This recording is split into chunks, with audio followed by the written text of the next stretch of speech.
Bueno, vamos a empezar entonces con los casos clínicos del TP de esta semana, que es el TP número 4, que corresponde a enfermedades infecciosas.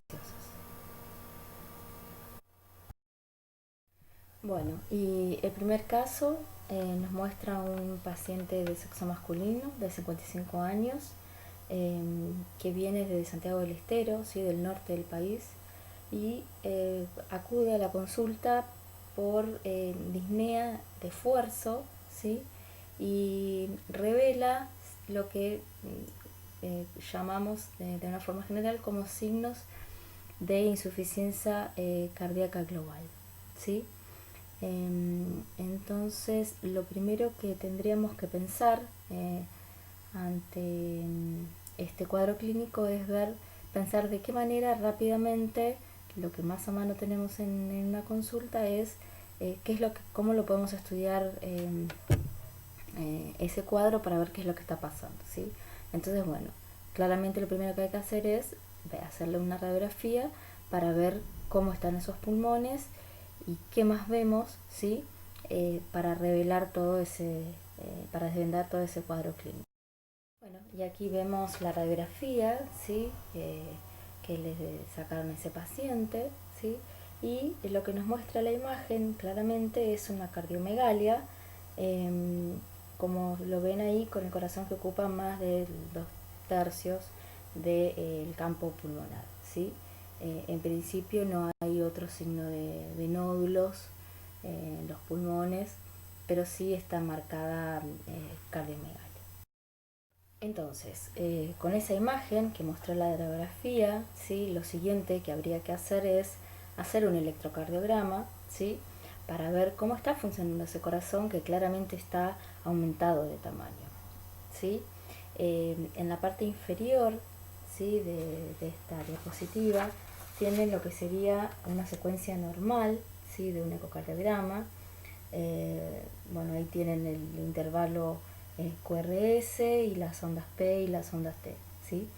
Y en la parte superior, ¿sí? Lo que mostró el paciente en cuestión, que claramente presenta una alteración, ¿sí? De los parámetros normales del ecocardiograma, básicamente con una onda T negativa en el B1 y positiva en el B6, ¿sí? Esto se concuerda, ¿sí? Se correlaciona con un bloqueo en la conductividad de la rama derecha, ¿sí? Entonces, si uno se pone a pensar con todo ese cuadro clínico, ¿sí? Con esa disnea de esfuerzo, con esa cardiomegalia y con la historia del paciente, ¿sí? Que es oriundo del norte, es un varón de mediana edad, sin otra patología aparente, uno en qué diagnóstico tendría que pensar o qué es lo siguiente que deberíamos hacer para, eh, para llegar al diagnóstico clínico. Con todas esas características, ¿sí?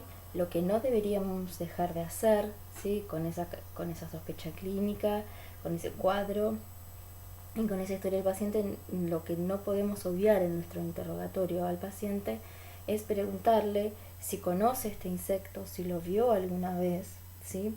Para saber si ha estado en contacto y si tiene noción de lo que es la vinchuca, ¿sí?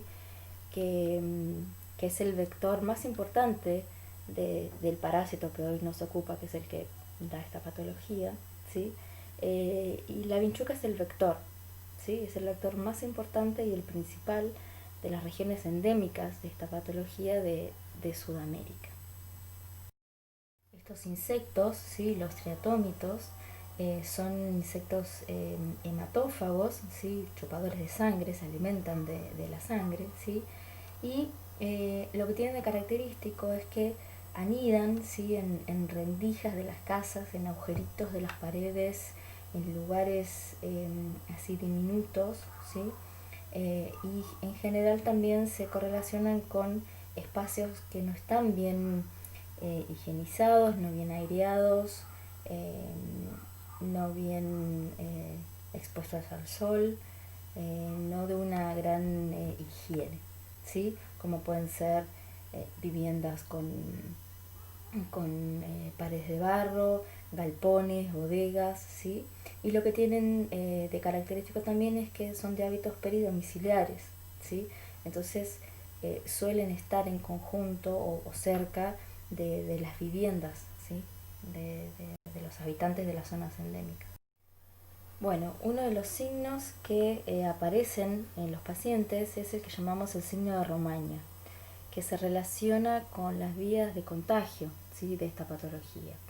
El signo de Romaña se produce por la vinchuca, o lo produce la vinchuca en el momento en que succiona la sangre, cuando hace la succión en la zona periorbital. Y en ese momento se produce la entrada del parásito a través de la conjuntiva.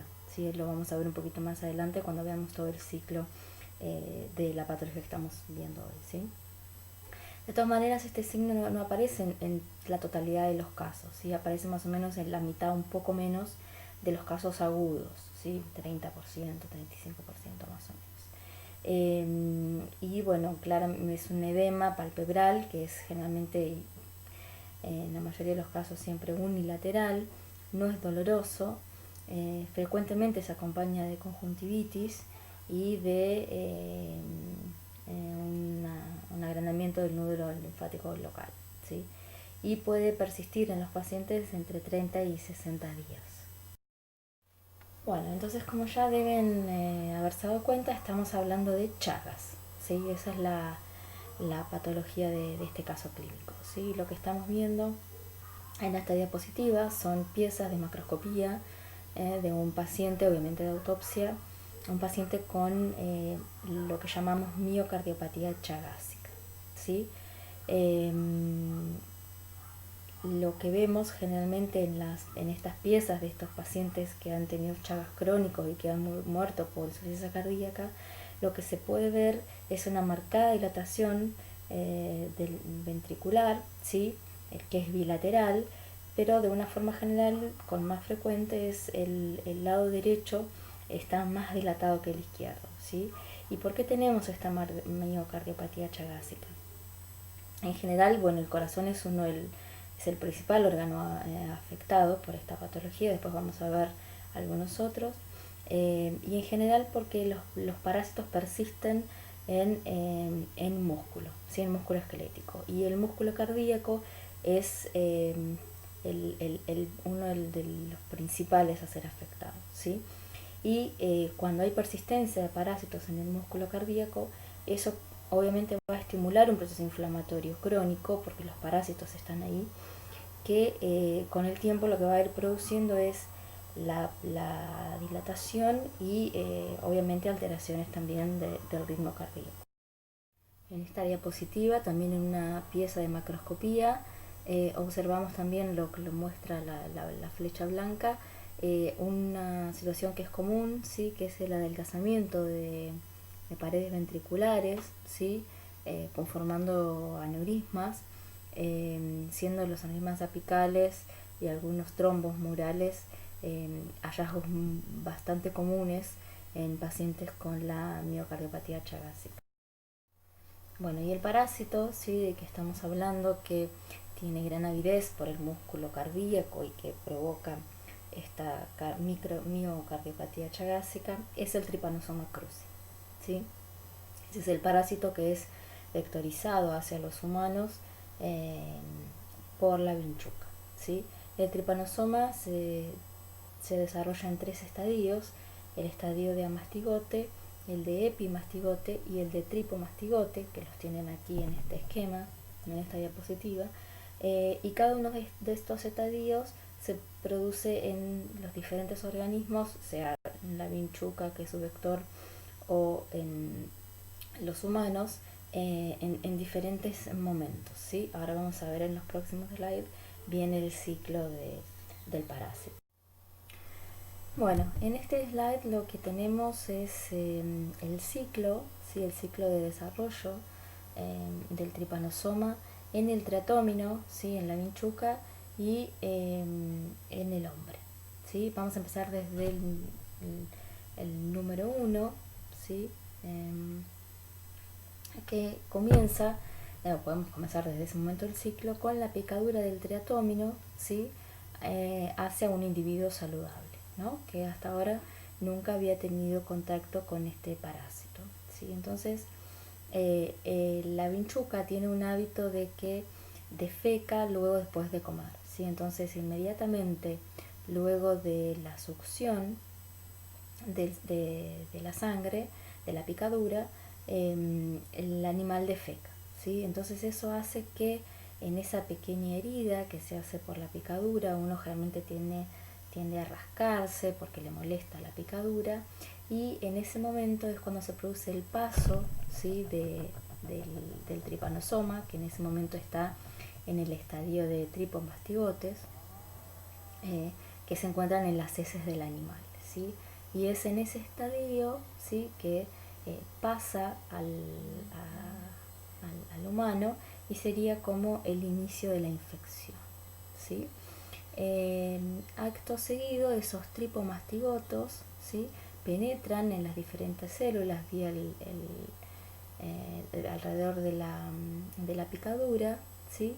Y en el interior celular se transforman en amastigotos, ¿sí? O sea que por el torrente sanguíneo en realidad ellos van en forma de tripomastigotes y son parásitos que van a crecer intracelularmente, ¿sí? Van a infectar a las células, ¿sí? Y en ese momento se transforman en amastigotos, ¿sí? Es así en amastigotos que ellos se multiplican por fisión binaria, ¿sí? en las células de los tejidos que van infectando, ¿sí? Todo tejido que es infectado por tripomastigotes, al ingresar entre la célula, el parásito se transforma en amastigotos y es así que se multiplica por fisión binaria.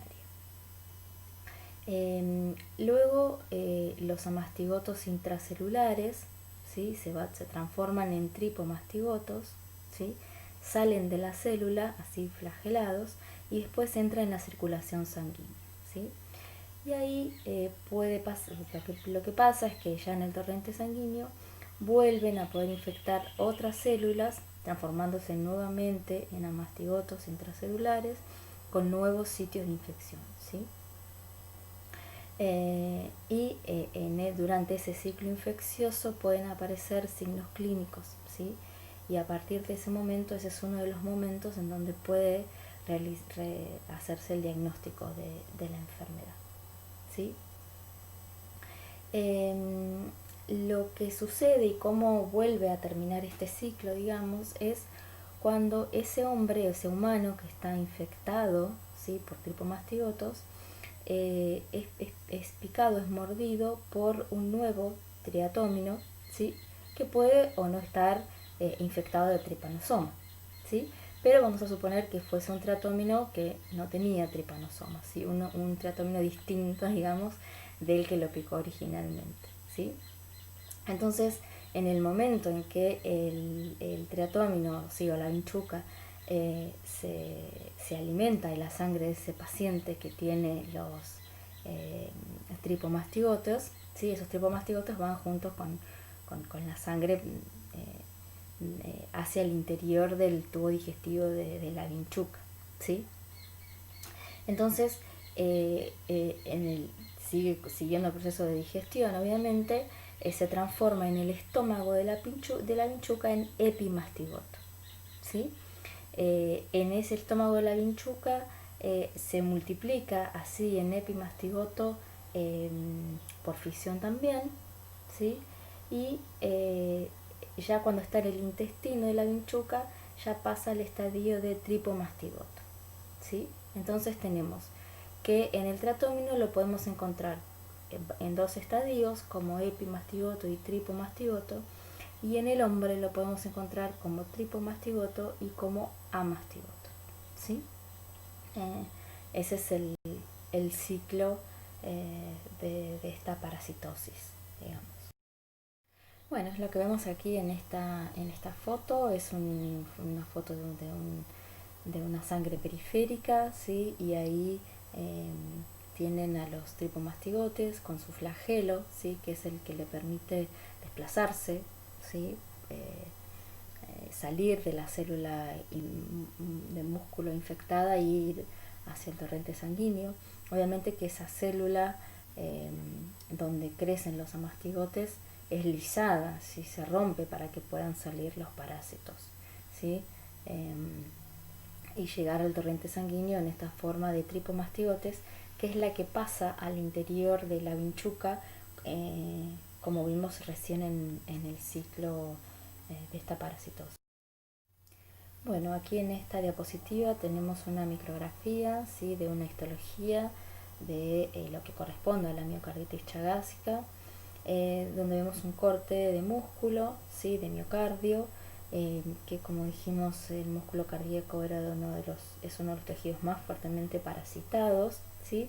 Y vemos la formación de esos pseudoquistes que son característicos, o son intracelulares, característicos del Chagas, que son visibles en todo tejido cardíaco o muscular que esté infectado, ¿sí? Básicamente son agregados intracelulares de parásitos en estadio de mastigotes, ¿sí? Intracelulares. Y obviamente todo eso acompaña un infiltrado inflamatorio, que es el que vemos ahí también.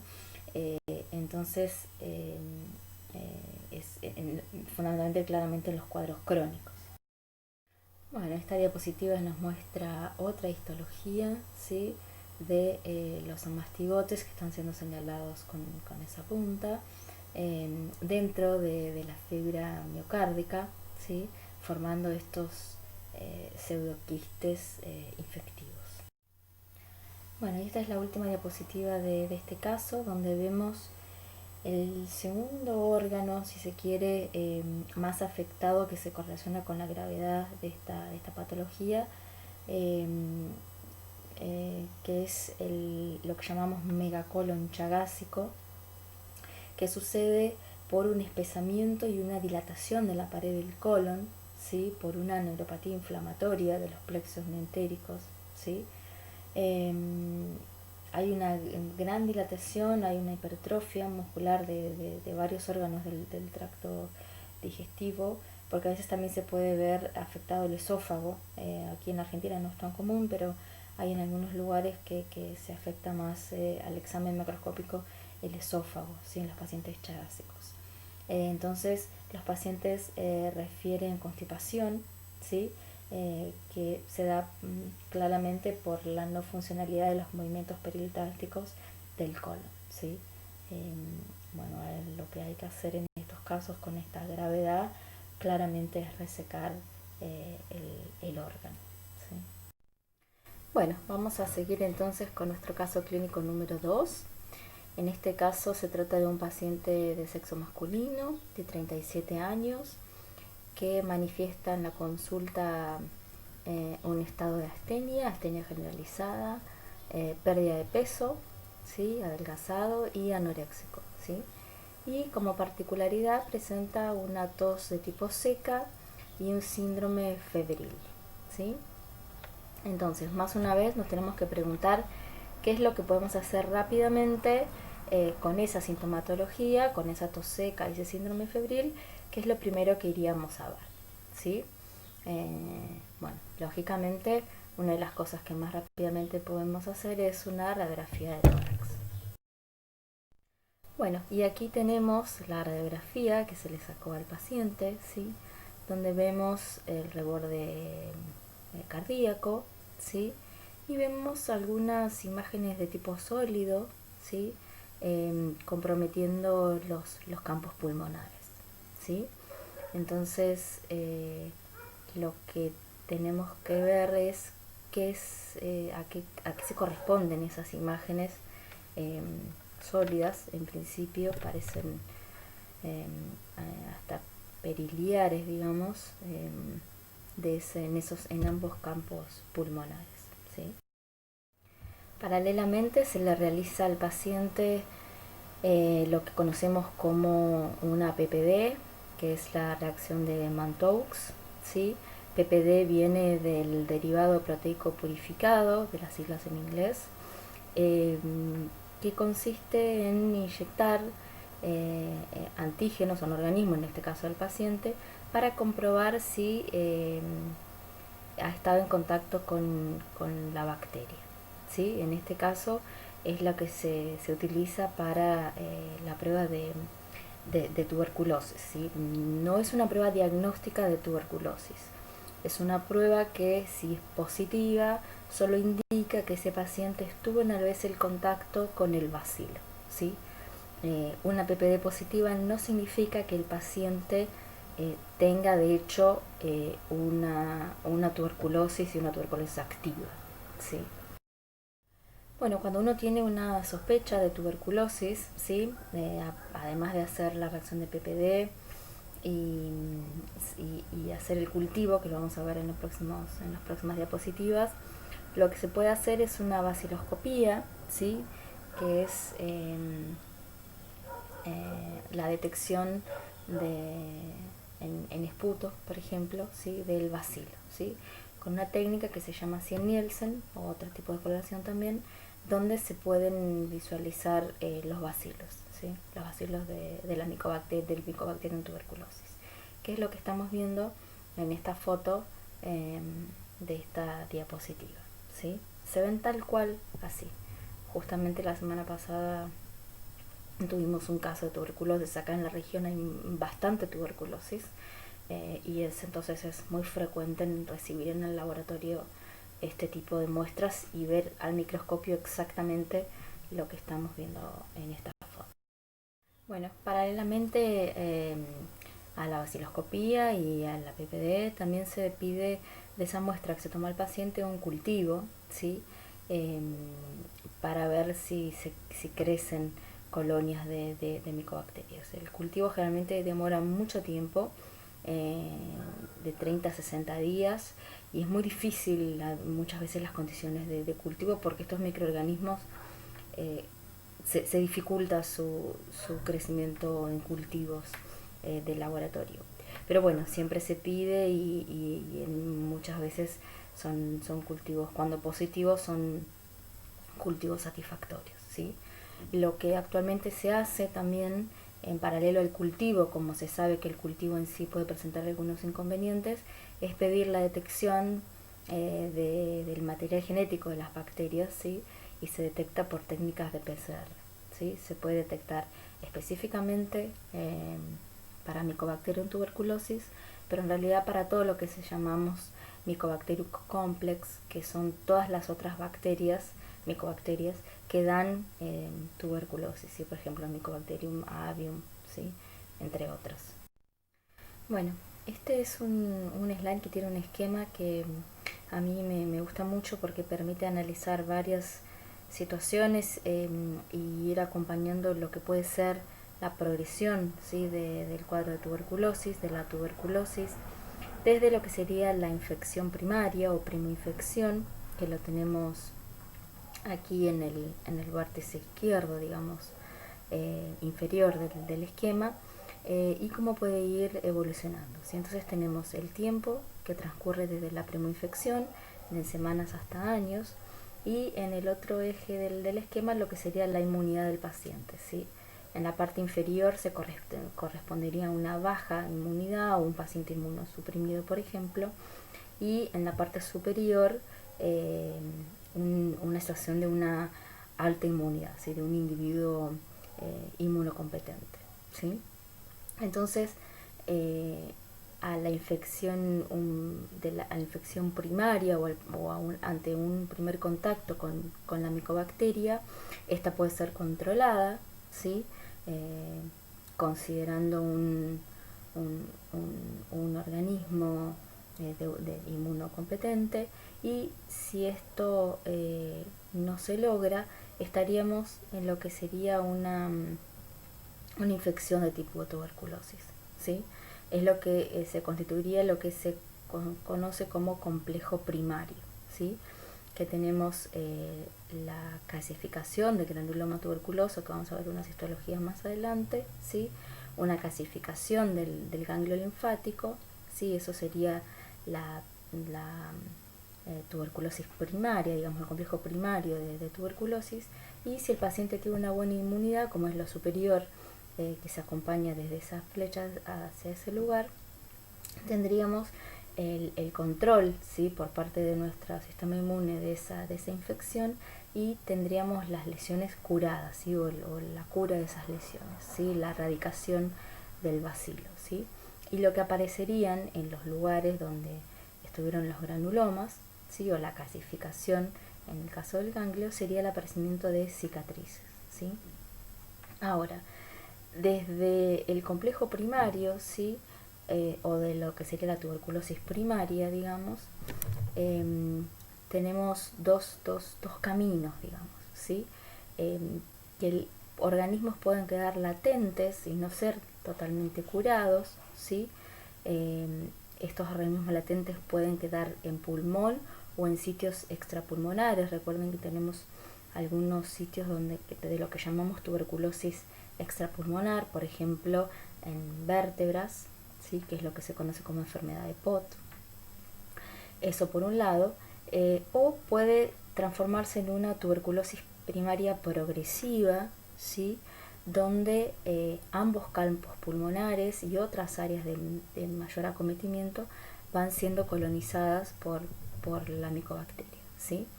Si ese cuadro de tuberculosis primaria progresiva disemina masivamente vía hematógena, conforma lo que se conoce como tuberculosis miliar, ¿sí? Como una tuberculosis diseminada, digamos, ¿sí? Donde dos de los órganos principales, blanco principales, son el hígado y el vaso, ¿sí? Después vamos a ver algunas piezas de macroscopía más adelante. Y en el caso de que queden organismos latentes, puede haber una reactivación de los mismos, ¿sí? O puede haber una reinfección, ¿sí?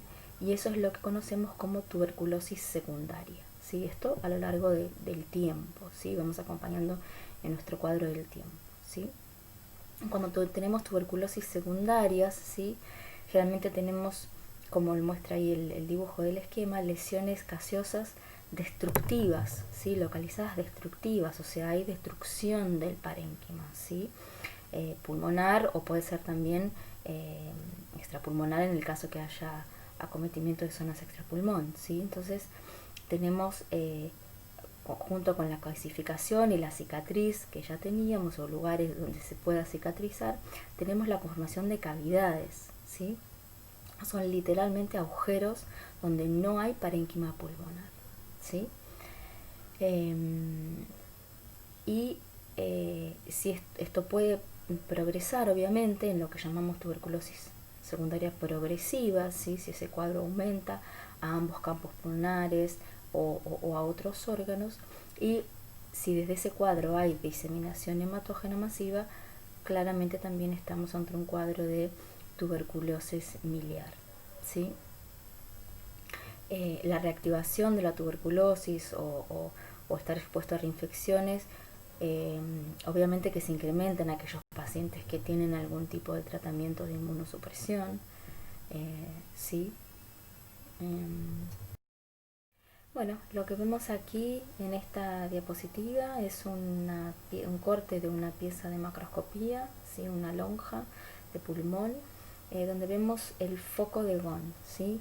Llamamos foco de Ghon a la lesión primaria en el pulmón que es causada por la tuberculosis y que aparece en una persona que no se encontraba previamente infectado, ¿sí? O sea que no podemos hablar de una situación de tuberculosis secundaria o de tuberculosis progresiva primaria, ¿sí? Generalmente miden 1,5 cm más o menos, son áreas consolidadas, ¿sí? Y usualmente se encuentran en el vértice pulmonar, ¿sí? En superior, ¿sí? Bueno, esta es otra pieza de macroscopía, ¿sí? Que nos muestra lo que conocemos como complejo de Ghon, ¿sí? Que hay que diferenciarlo de lo que es el foco de Ghon, ¿sí?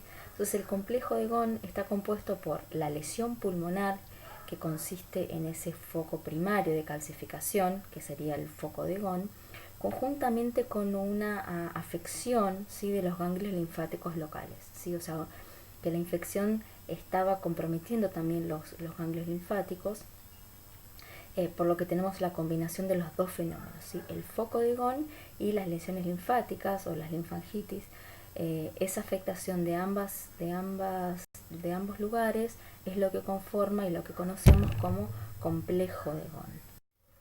Bueno, como dijimos, en la mayoría de los casos la inmunidad controla la infección, ¿sí? En individuos que son inmunocompetentes, ¿sí? Por lo que el complejo de Ghon experimenta fibrosis, ¿sí? Una fibrosis progresiva que muchas veces lleva a una calcificación, ¿sí? A la calcificación de las lesiones, ¿sí? Y que por radiografía es lo que se conoce como lo que llamamos complejo de Ranke, ¿sí?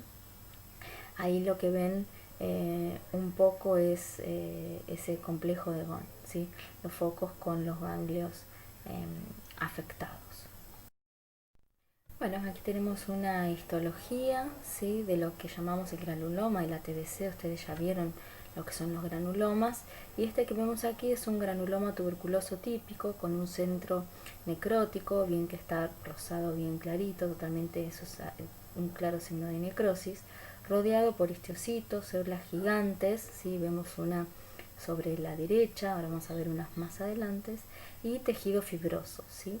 Y aquí no se ve, pero hay un anillo de linfocitos, se ve un poco en la parte inferior de la imagen, que es típico de los granulomas de TBC, ¿sí? Recuerden que son granulomas gaseosos, con ese centro necrótico con consistencia de calcium, ¿sí? Como de queso crema, decimos. Bueno, aquí vemos otra histología de un granuloma de TBC, donde vemos los elementos que conforman esta inflamación granulomatosa. Vemos los histocitos, los macrófagos epitelioides, fibroblastos, el anillo de linfocitos, y vemos estas células gigantes que son macrófagos que se fusionan entre sí para formar estas células grandes, y vemos cómo disponen sus núcleos, ¿sí? En la periferia de esta estructura de célula gigante, ¿sí? De célula multinucleada. Aquí vemos con mayor detalle, ¿sí? La estructura de estas células gigantes, a las que llamamos de tipo Langhans, ¿sí? Porque tenemos diversos tipos de células gigantes, y vemos cómo todos los núcleos están dispuestos como radialmente, ¿sí? Formando una herradura, ¿sí? Recuerden siempre que son macrófagos fusionados, que lo hacen para contener y para tratar de fagocitar, ¿sí? Los bacilos que están en esta estructura del granuloma, ¿sí? Recuerden siempre que el granuloma es una forma de luchar contra el organismo o sus productos, contra la noxa, ¿sí? El granuloma se forma para tratar de contener, ¿sí? La infección. Bueno, continuando con nuestro caso, ¿sí? De nuestro paciente, el paciente recibe un tratamiento. El tratamiento contra la tuberculosis generalmente es muy largo, se hacen ciclos con diferentes combinaciones de antibióticos, y lo más importante es completarlo, ¿sí? Digamos, generalmente los pacientes empiezan a sentirse mejor al cabo de un tiempo relativamente corto, pero el tratamiento en sí es muy largo porque los bacilos, al ser estas micobacterias, es muy difícil de erradicar, ¿sí? Entonces, lo más importante es la adhesión al tratamiento. Y los problemas de reactivación, ¿sí? Básicamente de progresión de la enfermedad, suceden cuando no se completa el tratamiento o no se hace como debería, ¿sí? Ahí es donde radica el problema principal de la tuberculosis hoy en día. Un tiempo después, a los 8 meses, ¿sí? De la primera consulta, el paciente regresa, ¿sí? Con disnea, por lo que claramente con su antecedente le vuelven a hacer una imagen de tórax, ¿sí? Y lo que muestra esa imagen en esta nueva instancia de la enfermedad es un patrón de nódulos pequeños, como un puntillado en ambos campos pulmonares, ¿sí? Eso es lo que radiológicamente se dice que tiene una apariencia de semillas de mijo, ¿sí? Y si ustedes recuerdan lo que hablamos en nuestro cuadro de progresión, de posibles progresiones o evolución de la tuberculosis, es a lo que se corresponde con una progresión o con un tipo de tuberculosis que llamamos miliar, ¿sí? Entonces, claramente, primariamente, si el foco es pulmonar, va a afectar al pulmón, ¿sí? Por lo que hay una diseminación primariamente, claramente en el pulmón. Pero después se amplía al resto del cuerpo, ¿sí? Las lesiones que son características de la tuberculosis miliar son lesiones granulomatosas que son pequeñas, ¿sí? De 1 a 5 milímetros, ¿sí? Y puede afectar como un número enorme de órganos, pero principalmente sus órganos blancos son el hígado y el vaso, ¿sí? Es una complicación aunque no es tan frecuente, ¿sí? En un 3 a 5% de los casos como máximo, ¿sí? Pero bueno, existe, y más aún en aquellos pacientes que no tienen una buena adhesión al tratamiento y tienen algún grado de inmunosupresión. Bueno, aquí en esta imagen a mayor detalle de una pieza macroscópica del pulmón, vemos lo que es la tuberculosis miliar, vemos estas pequeñas lesiones, ¿sí? Que son granulomas gaseosos, ¿sí? ¿Por qué se producen? Porque los organismos son drenados por la linfa, ¿sí? Entran en la sangre venosa y van de nuevo al pulmón, ¿sí? Entonces, de esa manera infectan por vía hematógena el órgano nuevamente, ¿sí? Entonces, por eso tenemos eh, estos varios focos, ¿sí? Claramente estas lesiones pueden expandirse y fusionarse, ¿sí? Entonces, con el tiempo eso se va transformando en un gran granuloma único.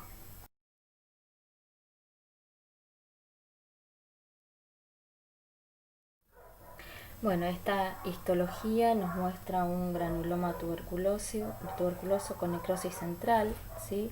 Que está rodeado por células epitelioides en empalizada. Podemos ver, por lo menos distinguir unas 5 células gigantes multinucleadas.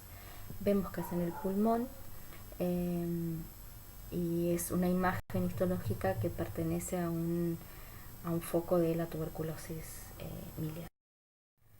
Aquí en esta diapositiva vemos otra imagen histológica, ¿sí? Con un gran granuloma, con claramente la región de necrosis gaseosa, ¿sí?